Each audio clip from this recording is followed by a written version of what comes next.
Bharatiya Janata party Narendra Modi के साथ इसलिए खड़ी है कि आज सत्ता लोलुपता उनको दिखती नहीं है।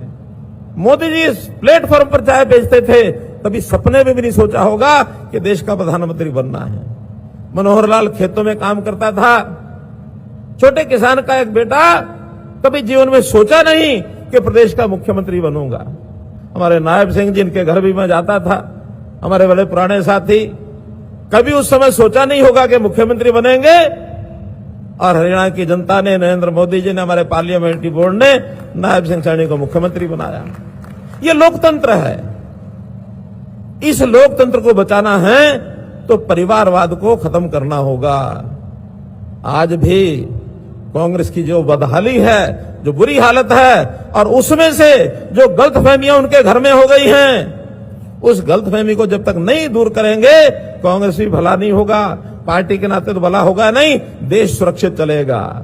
लेकिन हम चाहते हैं लोकतंत्र में विपक्ष पार्टी भी होनी चाहिए। उनको गलतफहमी क्या हो गई, राजीव गांधी हवा में उड़ते हैं, जमीन पर पैर नहीं है। इस लोकतंत्र का नकारने का काम उन्होंने क्या नया खड़ा कर दिया कि चुनाव तो जीत नहीं सकते, और सामने विरोधियों पर, जो उनके विरोधी हैं, यानी सत्ता पक्ष में आज हमें तो आरोप क्या लगाया कि वोट की चोरी कर ली है। हमने कहा वोट की चोरी की है कि नहीं की है, जो वोटर लिस्ट है उसको कम से कम उसकी स्क्रूटिनी तो होनी चाहिए, उसकी जांच तो होनी चाहिए कि कौन नागरिक इस देश के हैं, इस देश के, और कौन देश से बाहर के नागरिक हैं। स्क्रूटिनी शुरू की तो काम क्या शुरू किया, उल्टा चोर कोतवाल को डांटे कि तुमने चोरी की है। हमारा कहना चोरी की है, आज स्क्रूटिनी होगी, वोट अगर उसमें से कुछ कम हो जाएंगे तो इसकी तकलीफ उनको क्यों है? उनको तकलीफ इसलिए है कि जो विदेश से आए हुए लोग या जो इस देश के नागरिक नहीं हैं, वो जो वोटर बन गए हैं पिछले 20 साल में, वो वोट कटेंगे तो इसका नुकसान अल्टीमेटली कांग्रेस को होना है, इसलिए तकलीफ है। तो वोट चोरी उन्होंने की थी या वोट चोरी हमने की थी? हम तो उस वोट को शुद्धता की ओर ला रहे हैं कि जो आज तक वो चोरी कर चुके, सत्ता में तो नहीं आए, लेकिन आगे अगर उसको रोकेंगे तो ये जो गलतफहमी है कि हमारी जीत हो गई, हमारी जीत हो गई। किसी बच्चे के अगर 99 नंबर आ जाए तो शेखी मारता है, मेरे 99 नंबर आ गए, 99 नंबर आ गए। और जब पिताजी पूछते हैं कि बेटा 99 कितने में से आए, तो कहता जी वो तो 542 में से आए हैं। 542 में 99 आके खुश होते हैं। तो ये उनकी खुशी का ये भी विषय खत्म हो जाएगा।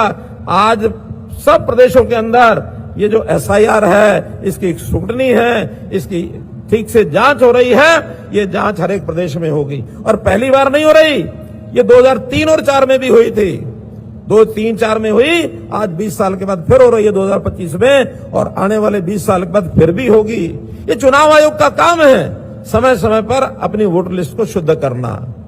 आदरणीय प्रधानमंत्री जी ने कहा है, उन्होंने 15 अगस्त 2021 को स्वतंत्रता दिवस पर आजादी के अमृत महोत्सव के शुभारंभ करते हुए इस विभाजन में अपनी जान गंवाने वाले लोगों की याद में विभाजन विभीषिका स्मृति दिवस मनाने की घोषणा देश के यशस्वी प्रधानमंत्री आदरणीय नरेंद्र मोदी जी ने की है। उस समय माननीय प्रधानमंत्री जी ने जो शब्द कहे थे, उन्होंने कहा था कि देश के बंटवारे के दर्द को कभी भुलाया नहीं जा सकता। नफरत और हिंसा की वजह से हमारे लाखों बहन और भाइयों को विस्थापित होना पड़ा और अपनी जान तक उन्होंने गंवानी पड़ी, ये आदरणीय प्रधानमंत्री जी ने कहा था। और मुझे जो माननीय धर्मदेव जी महाराज ने कहा, ये सबसे पहले 2008 में इस विभाजन विभीषिका का शुभारंभ किया गया। साथियों, आपको ये याद भी होगा कि आज के ही दिन वर्ष 2022 में विभाजन विभीषिका जो स्मृति दिवस है के उपलक्ष्य में पहला राज्य स्तरीय कार्यक्रम ये कुरुक्षेत्र में किया गया था, और दूसरा आयोजन भी इसका कुरुक्षेत्र में ही किया गया था। मित्रों, मैं आप सबको ये बताना चाहूंगा कि इस विभाजन विभीषिका का जो तीसरा आयोजन था वो फतेहाबाद में किया गया, और ये विभाजन विभीषिका का चौथा जो दिवस है, ये फरीदाबाद के इस पवित्र भूमि पर आज किया जा रहा है।